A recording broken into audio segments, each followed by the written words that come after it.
नमस्कार, मैं मनदीप कुमार आपका एसके बुक्स के यूट्यूब चैनल पर स्वागत करता हूं। आज हम बात करेंगे शॉर्ट पेपर 2021 अग्निवीर वायु साइंस सब्जेक्ट है। फिजिक्स पेपर की बात करेंगे, पेपर 2 है और इसका पार्ट 1 हम यहां पे स्टार्ट करते हैं।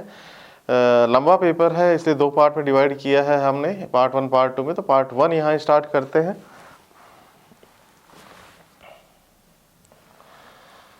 देखिए, इसमें क्वेश्चन पूछा है फर्स्ट जो है, the electromagnetic waves do not transport. Electromagnetic wave जो है क्या ट्रांसपोर्ट नहीं करती है, क्या एनर्जी ट्रांसपोर्ट नहीं करती, या इलेक्ट्रिक चार्ज या मोमेंटम, या all of the above. All of the above इनमें से क्या ट्रांसफर नहीं करती। तो देखिए, इलेक्ट्रोमैग्नेटिक वेव का मैं एग्जांपल देता हूँ। सन से जो लाइट आ रही है उसी का बेस्ट एग्जांपल ले लेते हैं। सन से जो विजिबल लाइट आ रही है,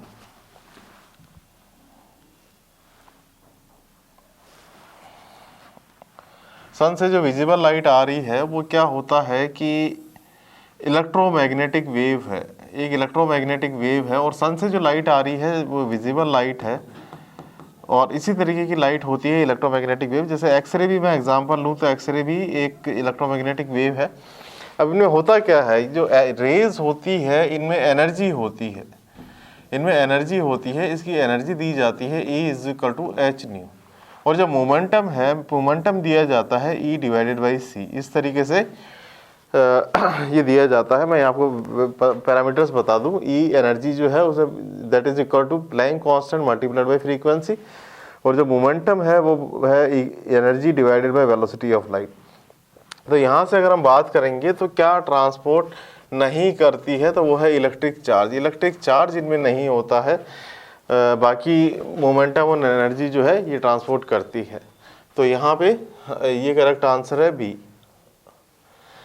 अच्छा, नेक्स्ट क्वेश्चन पे आते हैं। Newton first law of motion gives the concept. और न्यूटन का फर्स्ट लॉ जो है किसका कॉन्सेप्ट देता है, तो ये देता है इनर्शिया का कॉन्सेप्ट। फर्स्ट लॉ क्या कहता है, फर्स्ट लॉ ये कहता है कि एक बॉडी जो है वो स्टेट ऑफ रेस्ट में ही रहेगी या स्टेट ऑफ मोशन में ही रहेगी, और उसका जो इनर्शिया है वो उसको, जो उसकी स्टेट ऑफ मोशन या रेस्ट है उसको अपोज करता है, उसको चेंज को अपोज करता है, मतलब उसमें चेंज नहीं होने देता। तो दैट इज कॉल्ड इनर्शिया, वो इनर्शिया होता है। फर्स्ट लॉ उसको डिफाइन करता है। अब देखिए, थर्मोडायनेमिक्स का क्वेश्चन है, क्या कहता है, if dq is the heat given, dq heat दी है किसी सिस्टम को, और du जो है ये चेंज इन इंटरनल एनर्जी है, ये इंटरनल एनर्जी में चेंज है, और dw जो है वो वर्क डन है। तो इसका जो फर्स्ट लॉ ऑफ थर्मोडायनेमिक्स है उसके हिसाब से क्या होगा। तो देखिए, फर्स्ट लॉ ऑफ थर्मोडायनेमिक्स क्या कहता है कि जो हीट गिवन है, ये हीट गिवन 2 काम करती है। एक तो इंटरनल एनर्जी में चेंज करती है और एक वर्क डन करती है।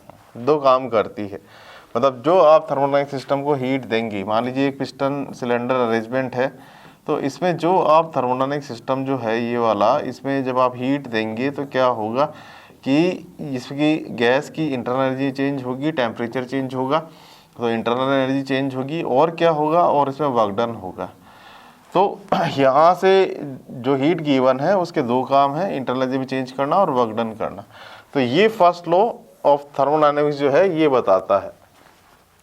तो इसका जो करेक्ट ऑप्शन है ये है C, dq is equal to dw plus du।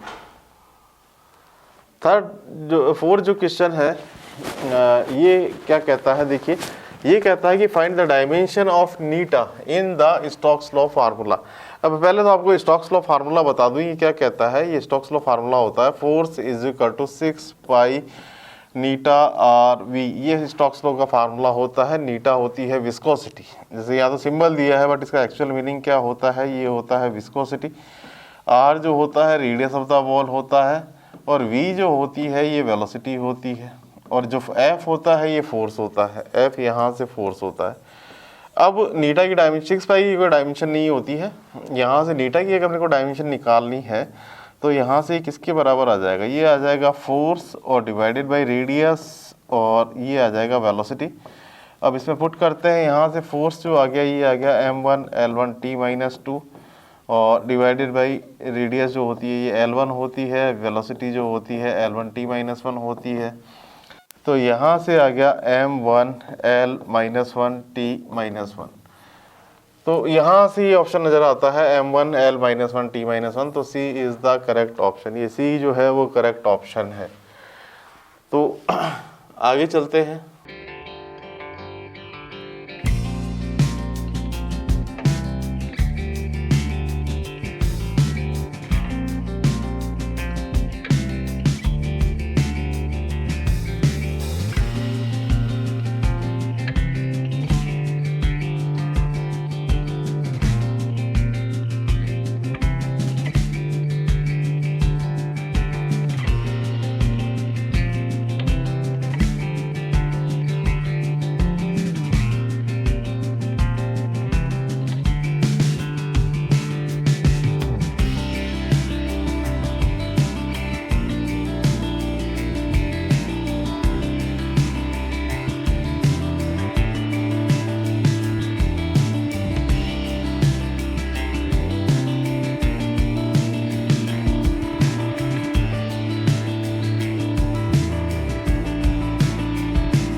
अब ये एक देखिए सीधा सा क्वेश्चन है, what is the value of Stefan Boltzmann constant. तो इसकी वैल्यू जो होती है ये होती है 5.67 इंटू 10⁻⁸ तो यहाँ मैं डायमेंशन का स्पेशली आप पे ध्यान देना चाहूँगा। ये वैल्यू तो फिक्स है, ये वैल्यू तो फिक्स इतनी ही रहेगी। डायमेंशन में आपको बताना चाहूँगा यहाँ पे क्या होता है, क्यू जो दिया जाता है ये क्यू डॉट होता है, ये होता है सिग्मा AET4। क्यू जो है ये रेट ऑफ हीट गिवन है, ये वाट में होती है, ये स्टीफेंस कांस्टेंट होता है। एरिया जो होता है ये मीटर स्क्वायर होता है, एमिसिविटी का कोई डायमेंशन नहीं होती है, और टेम्परेचर जो होता है केल्विन होता है। तो यहाँ से सिग्मा की अगर मैं डायमेंशन देखूंगा तो ये आ जाएगी watt divided by meter square K4। तो ये जो है इस तरीके से आप जो है ये चेक कर सकते हैं। वैल्यू इसकी मैंने आपको बताई फिक्स होती है 5.67 इंटू 10⁻⁸। देखिए अब ये नेक्स्ट क्वेश्चन आया है करंट इलेक्ट्रिसिटी से related, find the value of current through any 4 ohm resistance. किसी भी 4 ओम से करंट की वैल्यू बतानी है। तो देखिए मैं इसको सॉल्व करता हूँ। इस सर्किट को क्या है 4 जो है इसका रजिस्टेंस हो जाएगा 2 ओम और इक्वलेंट जो रेजिस्टेंस है, और ये है 2 वोल्ट का बैटरी। तो यहाँ से आ जाएगा V = IR। V जो है यहाँ पे है 2, जो करंट जा रहा है यहाँ से जा रहा है I, तो यहाँ पे आ गया 2 और मल्टीप्लाइड बाई I, तो I बराबर आ गया 1 एम्पियर। देखिए ये मैंने टोटल करंट निकाला है जो बैटरी से जा रहा है, मैंने अभी वो नहीं निकाला है जो इन 4 ओम के रेजिस्टेंस से जा रहा है। देखिए क्या होगा, मैं इसको दोबारा ड्रॉ करता हूँ। ये 4 ओम है और ये 4 ओम है, ये 4 ओम है, और ये जो बैटरी है ये 2 वोल्ट है। यहाँ से 1 एम्पियर का करंट जा रहा है। तो देखिए जब ये यहाँ पे आएगा तो ये जो 4 ओम है और ये जो 4 ओम है इसमें से क्या होगा 0.5 एम्पियर इधर निकल जाएगा और 0.5 एम्पियर इधर निकल जाएगा। तो देखिए हुआ क्या है 0.5 एम्पियर इधर निकल गया, 0.5 एम्पियर इधर निकल गया। तो इसका करेक्ट ऑप्शन जो है ये है 0.5 एम्पियर। तो अब वैसे तो आपको पूरा सॉल्व करना पड़ेगा, बट यहाँ पे मैंने डायरेक्ट इसलिए कर दिया क्योंकि दोनों रेजिस्टेंसेस सेम है। तो हाफ करंट इधर निकल जाएगा, हाफ करंट इधर निकल जाएगा। तो यहाँ से ये इसका करेक्ट ऑप्शन है। अच्छा अब हम नेक्स्ट क्वेश्चन देखते हैं। If the de Broglie wavelength of a particle is 0.2 angstrom then find the momentum of the particle. देखिए इस क्वेश्चन को देखते हैं। डी ब्रोगली वेवलेंथ जो होती है लैम्डा, ये होती है h डिवाइडेड बाई p। तो हमसे मोमेंटम पूछा है, लैम्डा वेवलेंथ होती है, तो p जो आएगा ये आएगा h डिवाइडेड बाई लैम्डा। तो यहाँ पे आ गया मोमेंटम p। h जो होता है ये होता है 6.62 इंटू 10⁻⁻34, और जो लैम्डा होता है ये दिया हुआ है यहाँ से 0.2 एंगस्ट्रॉम, यानी कि 0.2 इंटू 10⁻⁻10। तो ये p आ गया यहाँ से 6.62 divided by 2 multiplied by 10 multiplied by 10⁻⁻24। तो ये मोमेंटम आ गया यहाँ से 3.31 मल्टीप्लाइड बाई 10⁻⁻23। तो यहाँ से ये करेक्ट ऑप्शन जो है डी नज़र आता है हमको, ये करेक्ट ऑप्शन है। तो इस तरीके से मैटर वेव का क्वेश्चन है। मैटर वेव जो है जो उससे रिलेटेड है, डी ब्रोगली वेवलेंथ। देखिए नेक्स्ट क्वेश्चन है, ये कार्नोट साइकिल का है। ये पहले भी आया हुआ है क्वेश्चन, प्रीवियस पेपर से पूछा गया है। क्या कहता है question, a Carnot heat engine takes heat from a reservoir at 127 degree centigrade and rejects heat to a sink at 27 degree centigrade, its efficiency will be. देखिए मैं सबसे पहले कार्नोट का जो वो डायग्राम है वो बना देता हूँ। ये टी हाई होता है, ये वर्क निकलता है यहाँ से, और इधर से क्या होता है ये होता है टी एल। इसको सिंक, ये सोर्स से तो हीट ली जाती है और सिंक को हीट दे दी जाती है। और अगर मैं एफिशिएंसी की बात करूँ कार्नोट साइकिल की क्या होती है, तो ये होती है 1 - TL डिवाइडेड बाई TH। ये TL कितना है, ये है 273 प्लस 27 273 प्लस 27, तो ये आएगा 300 के। उसी तरीके से ये है TH, ये कितना आ गया 273 प्लस 127, तो यहाँ से आ गया ये 400 के। अब हम बात करते हैं एफिशिएंसी की, तो ये आती है 1 - 300 डिवाइडेड बाई 400, यानी कि 1 - 3/4, यानी कि 1/4। देखिए परसेंटेज की टर्म्स में बोलेंगे तो ये हो गया 25%। तो इसका जो करेक्ट ऑप्शन है वो है बी 25%। चलिए आगे देखते हैं क्वेश्चन। कार्नोट साइकिल का था, अच्छा क्वेश्चन था। हाँ, अब ये देखिए कंफ्यूजिंग क्वेश्चन है ये, इसमें हम थोड़ा सा केयरफुल होकर करेंगे इसको। क्या कहता है question, the reciprocal of resistance is, जो रेसिप्रोकल होता है रेजिस्टेंस का वो क्या होता है। देखिए दो टर्म्स होती है, मैं यहाँ पे लिखता हूँ रेजिस्टेंस और एक मैं लिखता हूँ रेजिस्टिविटी, दो टर्म मैंने लिखी है। अब इनके रेसिप्रोकल में लिखता हूँ, रेसिप्रोकल क्या है, रेजिस्टेंस का रेसिप्रोकल है कंडक्टेंस, कंडक्टेंस, और रेजिस्टिविटी का रेसिप्रोकल है कंडक्टिविटी, कंडक्टिविटी। तो देखिए हमको पूछा है रेजिस्टेंस का क्या है, तो ये होगा कंडक्टेंस, नॉट कंडक्टिविटी, क्योंकि सीधा यहाँ से एक दिमाग में जो क्वेश्चन आता है, दिमाग में जो सीधी एक थॉट आती है वो आती है कि रेजिस्टेंस का उल्टा कंडक्टिविटी होगा, बट ये नहीं है, कंडक्टेंस है। तो ये इसका करेक्ट ऑप्शन है ए। अब यहाँ पे हम देखते हैं, if the absolute refractive index of glass and water are 3/2 and 4/3 respectively, then what will be the ratio of velocity of light in glass and water. देखिए सबसे पहले तो मैं वेलोसिटी इन ग्लास निकालता हूँ, ये किसके बराबर होगा, velocity of light in vacuum divided by refractive index of glass. तो इसको निकालते हैं यहाँ पे v ऑफ ग्लास, तो ये जो है velocity of light in vacuum होता है 3 × 10⁸, और जो म्यू होता है इसका ग्लास का दिया हुआ है दैट इज 3/2, तो यहाँ पे आ जाएगा 2 × 10⁸ मीटर पर सेकेंड। अब बात करते हैं वेलोसिटी इन वाटर, तो वाटर में क्या वेलोसिटी होगी, तो ये होगी c divided by mu of water. तो जो c है ये तो है 3 × 10⁸, और जो म्यू है ये है 4/3, तो यहाँ से वेलोसिटी इन वाटर आ गई that is equal to 9/4 multiplied by 10⁸। तो अब जब इन दोनों को हम डिवाइड करेंगे Vg डिवाइडेड बाय Vw, तो यहाँ पे आएगा 2 × 10⁸ डिवाइडेड बाय 9/4 × 10⁸, तो यहाँ से आ जाएगा 8/9। तो जो रेशियो आ रहा है वो आ रहा है ऑप्शन डी में दिया हुआ है 8:9।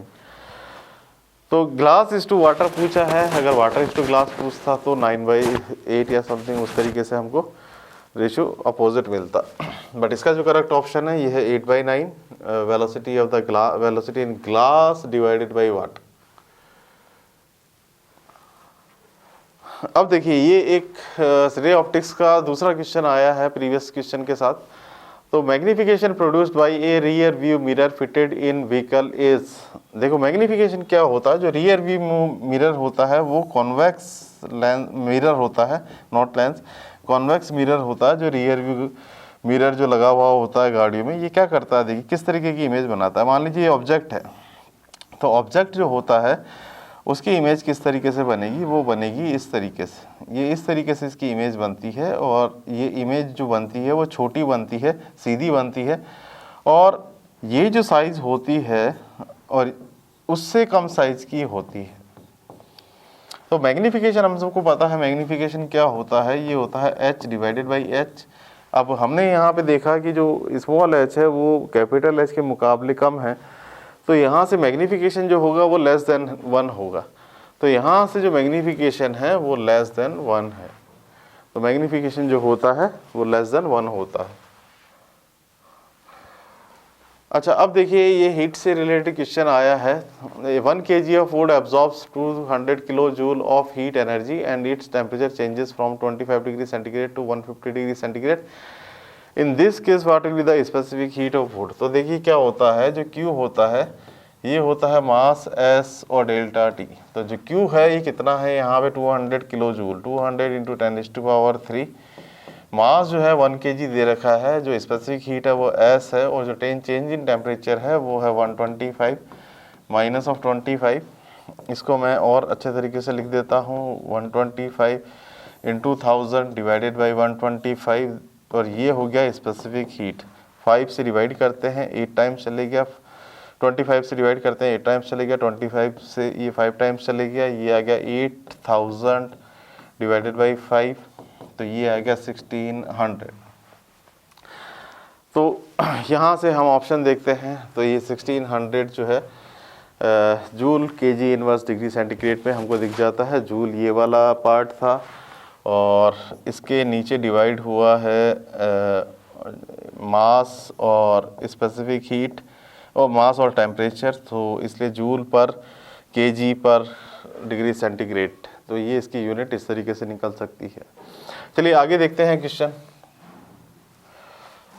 पार्ट 1 में हम यहीं तक करेंगे और ये जो हमने अभी पेपर आपसे डिस्कस किया है, ये इसका कंप्लीट सॉल्यूशन और पेपर और कंप्लीट सॉल्यूशन इस बुक में दिया हुआ है, तो आप इस बुक को रेफर कर सकते हैं, अग्निवीर वायु इंडियन एयरफोर्स साइंस में practice paper with solution of difficult problems. और इन दोनों बुक्स में थ्योरी और न्यूमेरिकल्स आपको अच्छे मिल जाएंगे, हमने इसी हिसाब से डिज़ाइन किए हैं जो इन एग्ज़ाम्स में पूछे जाते हैं।